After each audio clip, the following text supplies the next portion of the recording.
In this video, I'm going to show you how to use Premiere Pro. The assets that I'm going to use are in a folder that I have designated for this particular project called Demowater. I have two still shots, one labeled Start and one labeled End. I have 3 video clips and I have 3 audio clips. So these are the assets that I'm going to use. So the first thing that I'm going to do is launch Premiere Pro and start a new project. When I start a new project, the first thing I need to do is name it. The second thing I need to do is make sure that I am saving my project file in the same folder that my assets are in. And I see that that's true, so I'm choosing that. I'm going to leave the rest of these settings as they are. Those are just fine. And I'm going to now click OK. So the first thing that I'm going to do in Premiere is to arrange my panels so they're basically sitting on top of each other. I want my project pane on the lower left, my source pane on the upper left, my timeline on the lower right, and my program pane on the upper right. The other thing that I'm going to make sure that I have is the All Panels Workspace. If you don't have all panels showing up in your drop-down menu bar, you should have 2 arrows that will tell you that you can get all panels in your Windows drop-down menu where you can ask for all panels, and it's always good to reset to whatever saved layout you have. Mine would have been all panels. So I'm going to click on that, and then I'm just going to click on an empty place in my panels just to collapse those panels so they don't take up as much room. Okay, so the first thing that I'm going to do now that I have my panels arranged is I'm going to go down to the project pane and I'm going to right click and import media to start. So I'm importing my media and I see that I'm in my folder where I stored the things that I needed, and I'm going to select those assets and bring them into Premiere. So the important thing to remember about Premiere is even though it said I just imported assets, that these assets actually do not live in Premiere, that they are living out in the folder where I have them stored, and these are merely links to the actual assets. Okay, so in my project pane, I have 2 views. I have a list view and I have a icon view. My icon view and my list view can also be adjusted in terms of size. I'm going to leave mine at the smallest size. I have a scroll bar on the right hand side of this pane so I can go and look and see what I have. So the first thing that I notice is that I have some icons with just a waveform. Those are my audio files. I have other files in here that move when I look at them. These are my video clips. Any of my video clips which have a waveform in the lower right hand corner is an indication that there is sound associated with that file. The last kind of file I have in here are still shots. I have 2 still shots, one to start my movie with and one to end my movie.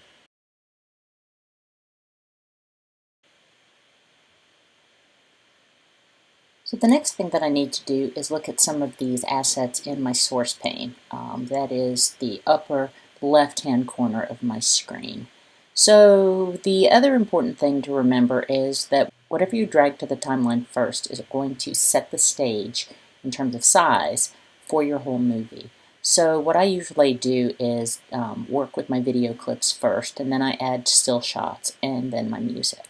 So I am going to look at one of these videos, and I'm just going to pick the first one, Water 1, and it is obviously of water encircling a drain, so I'm going to double click on that and it will open up in the source pane above. So the thing with the source pane is at the bottom there are a number of icons, and those icons do a number of important things, but there are 3 icons that are the most important when you're a basic Premiere user. The first one is the Mark In icon, which you can also get to with I in your keyboard. And the second one is Mark Out, and you can get to that with O on your keyboard. And the third important icon is the place stop toggle, which you can toggle on and off with your space bar. So the mark in icon sets a place where you want to start looking at this video. And it doesn't really matter where I pick on here because this video is very similar all the way through. So I'm just going to slide the scrubber head over to the left hand side. So I'm at 0 in my movie. Incidentally, if I look over on the right hand side of this pane, I see that my movie is 11 seconds and some change. So it's a pretty short clip. So if I would like to start using the video at the very beginning, I can mark the end point here, and I'm going to do that with the icon. And then I'm going to drag my playhead over to about 3, maybe 4 seconds. That's about how much time I've determined I need of all of these clips. And I'm going to mark that with my out point. So the other important thing to know is that if you've marked a certain segment of time, you can use the grab bar in the middle of that marked in and out spot and just move it any place on the timeline that you like. So I know that this particular video clip doesn't have any sound because A, it did not have a sound icon in the bottom right hand corner of it, and B, when I click the space bar to play it, no sound comes out. So this is a video clip that only has video, it has no audio with it, so I'm going to use the icon in the middle underneath the clip, and I'm going to drag the video to the timeline. So this is a click drag motion, and it doesn't look like anything's going to happen in the timeline, but when I drag my closed fist over to the timeline, a little plus appears, and when I drop this, the timeline opens up and I can see that there's a whole lot more going on. Okay, so this is a small section of my video clip, and the important thing to know about this is that I actually have the whole movie clip in this in the timeline, but I'm only seeing a portion of it. If I go to the beginning or the end of this clip, I can extend the amount of video clip I see, or I can shorten the amount of the video clip that I see. Okay, so I'm going to go and get a different video clip, and the next one I'm going to get is this water coming out of the gutter. So I'm going to double click on that and it will show up in my source pane. And again, I can move this playhead and see that not a lot happens in this video. It does have a sound icon in the bottom right hand corner of the preview, but when I hit the playhead, again, there's no sound. So this has an empty video. So this has an empty audio clip. So it has a clip. So this particular video clip has an audio clip that is empty. Now I'm going to move the playhead back to the beginning of the clip, and I'm going to mark the end point with an I on my keyboard. And I'm going to move the playhead until I have about 4 seconds. Then I'm going to select the O on my keyboard and get the out point, and then I'm going to drag the video only icon and drag and drop that on video channel 1 so it's sitting right beside my other clip. Then I notice that I'm pretty much running out of room on my timeline, but there's a scroll bar at the bottom of the screen of the timeline, and what that is actually a little zoom bar, so I can zoom in and out of my timeline, which is going to give me more room. So I'm going to put my last video clip on, so I'm returning to the project pane, and I'm scrolling until I can see my water running down my chain. And I'm going to double click on that, and I'm going to hit the play button, and I have verified that I now have sound. And what I'm going to end up doing is using the sound from this video clip underneath all of my water video clips. So I'm borrowing sound from this one to use elsewhere. So again, I'm just going to take this playhead and I'm going to scoot it over to the beginning, mark an end point, I on my keyboard, move the playhead to 4 seconds and click O on my keyboard for out. And then in this case, because I have both video and audio, I'm going to reach into my source pane window and click drag on the video itself and let it sit down next to my other video clips.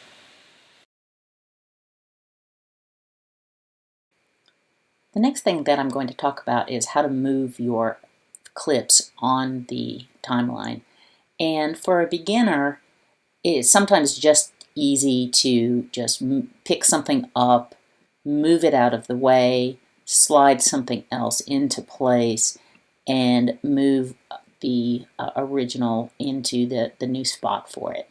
And there's no reason that you can't do that. And sometimes it's not a bad idea if you don't have a really long movie or you just have to insert a couple of little things. You can grab several clips at once to free up space to insert something into. And then if you have any gaps left over, you can right-click in those gaps and just ripple delete.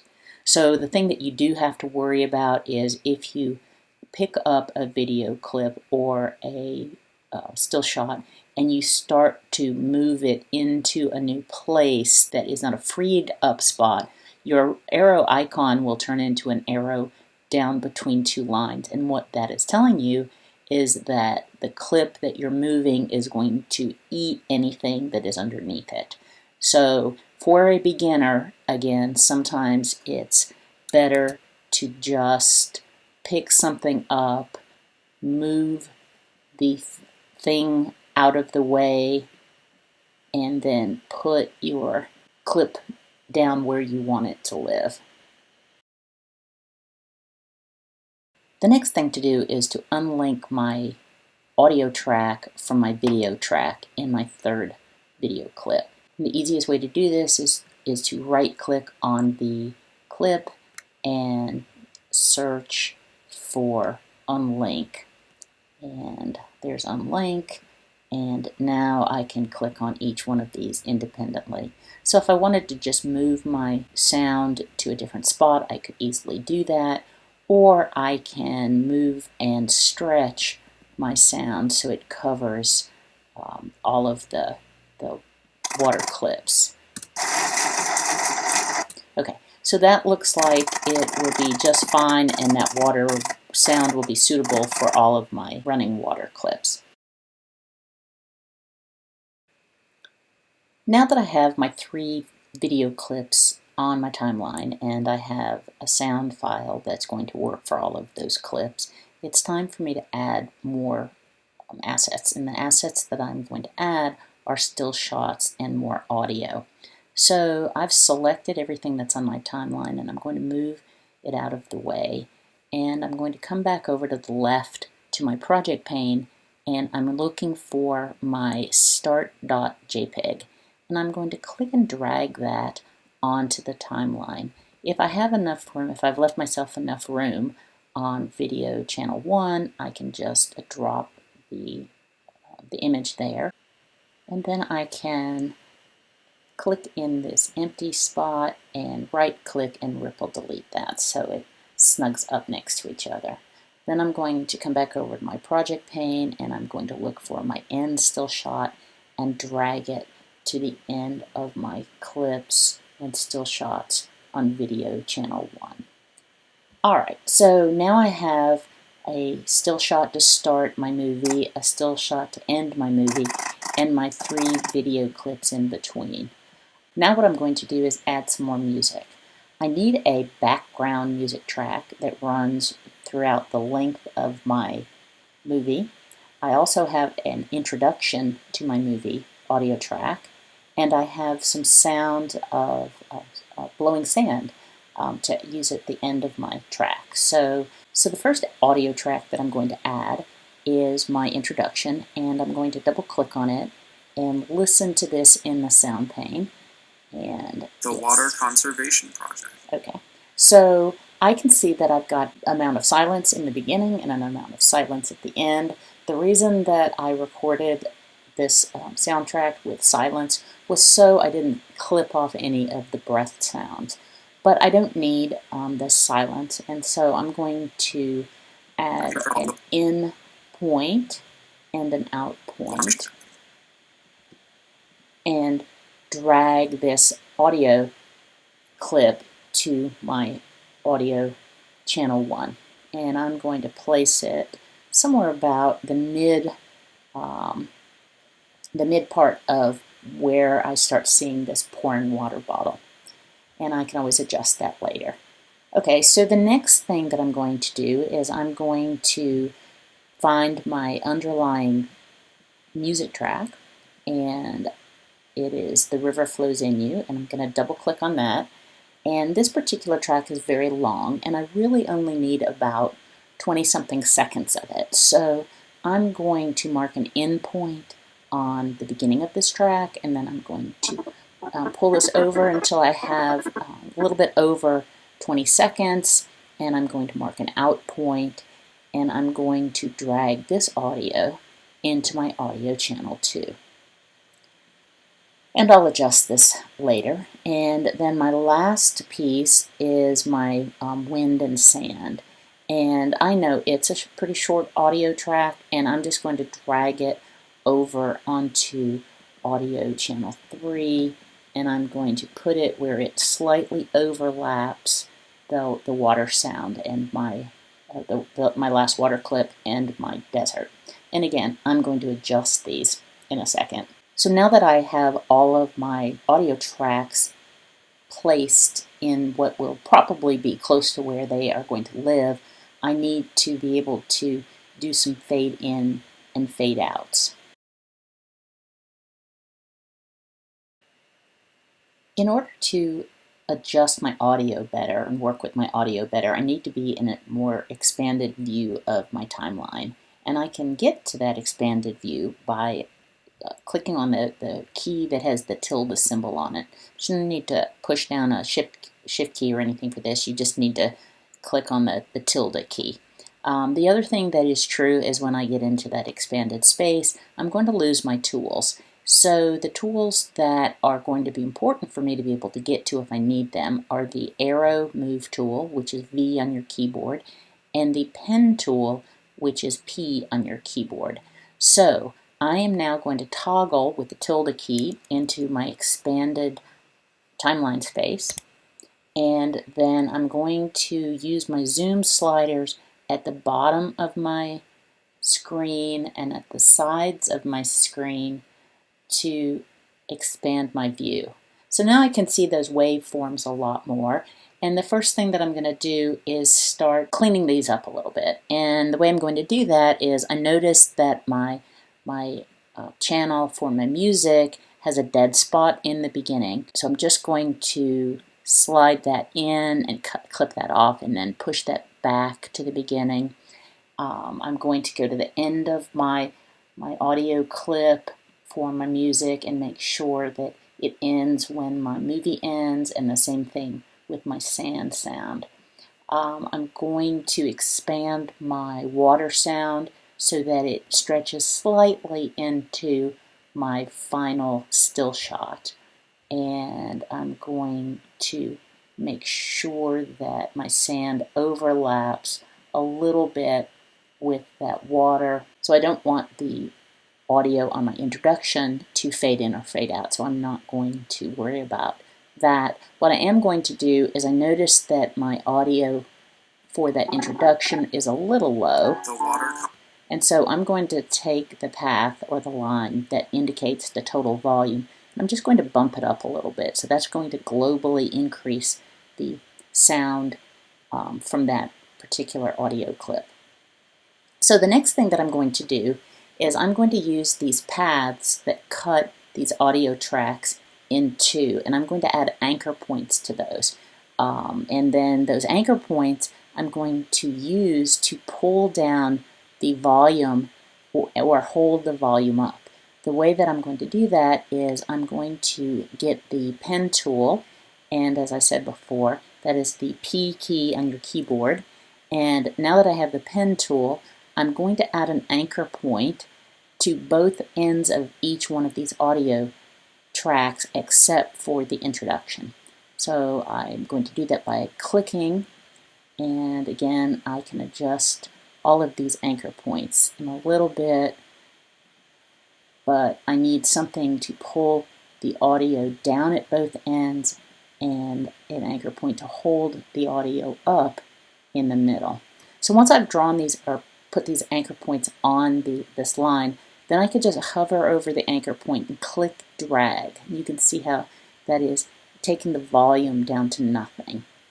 And I'm going to do that on both ends of each one of these clips, and that will give me a nice fade in and fade out. I can adjust the volume at each one of these lines, but I can't do it with the pen tool. So this is where knowing that the move tool can be gotten with V on your keyboard, and then I could take these paths and pull them up or down. So I know that my water sound was very loud, and it's pretty much overshadowing the sound of my music. So I'm going to use this move tool, and I'm going to pull my water sound down and test it again until I have both the music and the water at a volume that I would like them to stay at. And I'm going to test my sound with my music here. Water conservation. Okay. And I see that the sound of my person speaking is still a little low, Project. and the sound of my music is a little high. So I'm going to drop that and try this again. The Water Conservation Project. Okay, so it looks like I've got my sounds faded in and out nicely, and I can now go back to my normal timeline view by clicking the tilde key on my keyboard. And then once I'm back in here, I can use my zoom sliders on the right and bottom to be able to see my screen a little bit better and see my entire movie. And since I've got a very short movie, that works out just fine. Now that we're back in the timeline, the next thing that I'm going to do is to add a title. I would like my title to sit on this pouring water bottle, and to add a title, what I need to do is click on my type key and then come up into my program pane and make sure that I am selected in my program pane, and then I will see, having this type tool, that I have an I bar. What I'm going to do, since I know exactly where I want this type to live, is to draw out a marquee that the text is going to live in. The title of my project is the Water Conservation Project, so I'm going to type that in.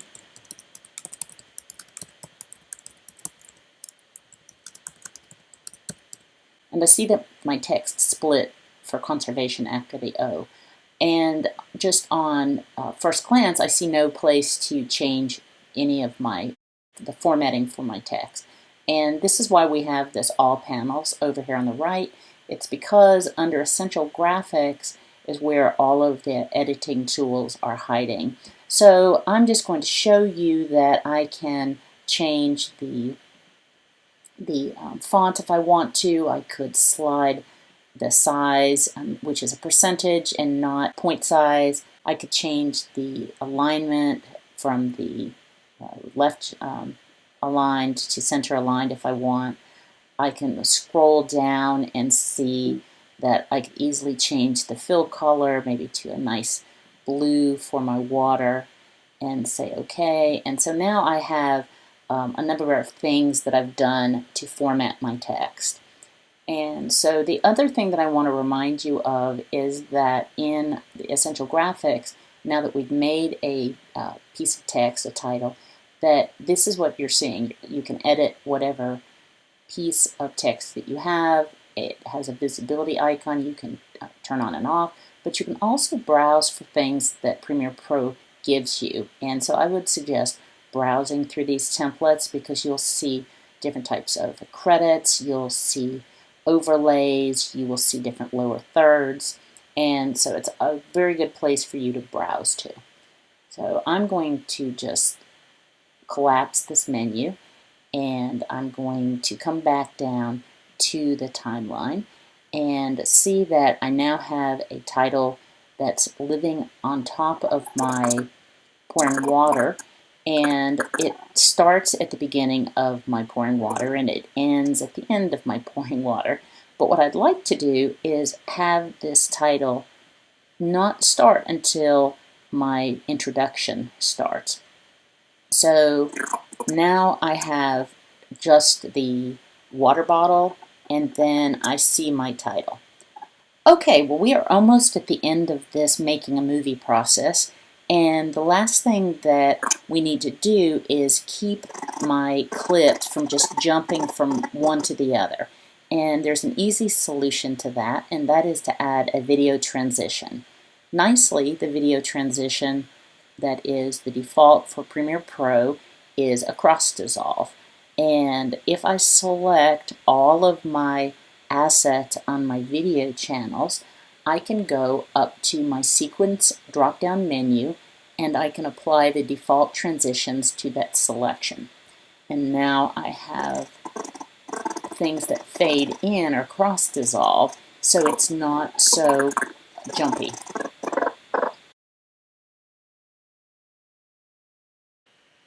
The final thing that we need to do is actually make a movie. At this point, you have a Premiere Pro project, and your Premiere Pro project is great, but it's not a movie. To actually get a movie, you have to go to File, Export, Media. So once I have gone to File, Export, Media, I'm going to be in my Export Settings panel, and I need to change some things. I've already got my format changed to H.264, but if you don't have that setting already picked, you need to select it. It is the best setting for most movies. The next thing that you need to do is change your preset. Most people who make these kind of movies put them on YouTube, and so I'm going to pick a standard YouTube setting of YouTube 1080p Full HD. The next thing that I'm going to do is I'm going to go to the output name, where Premiere Pro has named my movie by the name of whatever I drag to the timeline first. So I'm going to change that, and I'm going to call this Demowater, and I'm going to save that, making sure it's going into the folder that I want it to be in. And then I am ready to export this movie. I just need to make sure that everything is correct on it, that all my words are spelled correctly, and all my timing and everything is correct, because once I export this, this will be a movie that will have one sound track and one video track. So I'm pretty confident, and so I'm going to export this movie, and because it is a very short movie, it's not going to take very long to render. Other movies can take a lot longer. So always budget time for the movie. Then what I'm going to do is I'm going to go find my movie, and it's in my Demowater, and I am going to find my MP4, and I found it right here, and I'm going to double click on it and play my movie. The Water Conservation Project.